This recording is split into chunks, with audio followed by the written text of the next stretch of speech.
Assalamualaikum warahmatullahi wabarakatuh. Kembali ketemu dengan saya. Kali ini saya akan bicara terkait dengan struktur berita. Ya, lihat di bawah ini ya, kita akan bicara tentang struktur berita. Apa saja yang menjadi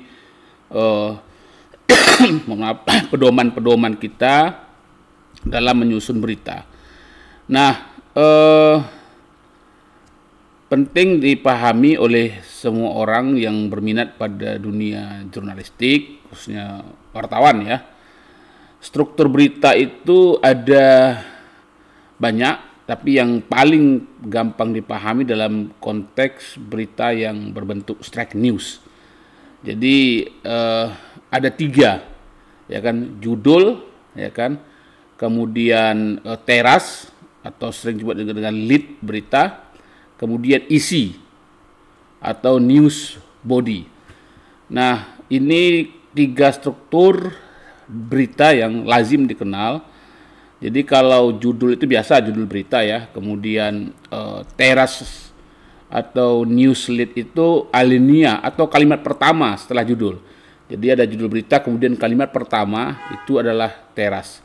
Kemudian nanti ada isi dari berita, itu detail tentang berita itu seperti apa. Nah, di luar ketiga elemen tersebut, biasanya juga ada pendukung-pendukung struktur berita yang sering ditampilkan khususnya di media online ya, dan juga media yang lain. Baris tanggal atau deadline, ini tanggal publikasi atau peristiwa. Biasanya itu kapan peristiwa terjadi, itu biasanya langsung ada di baris tanggal. Kemudian baris tempat kejadian, kemudian yang ketiga adalah nama penulis, byline, jadi nama wartawan atau editor.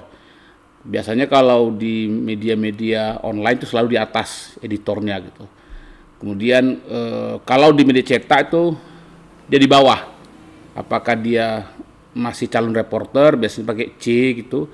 Kalau sudah reporter pakai kode.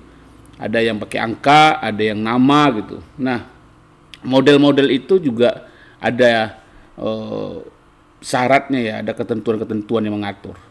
Nah, baris dan tanggal biasanya di awal kalimat pertama atau di lead.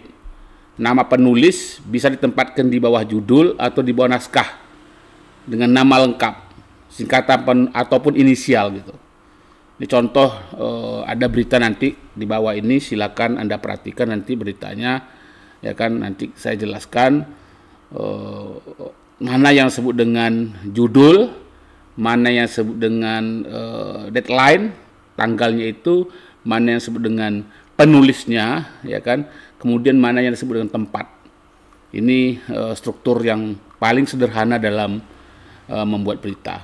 Jadi kalau ada beritanya muncul, batang tubuhnya seperti apa, itu ada urutan-urutannya. Saya ulangi kembali ya, supaya kita tidak lupa. Pertama judul, kemudian kedua adalah teras, yang ketiga adalah isi dari berita.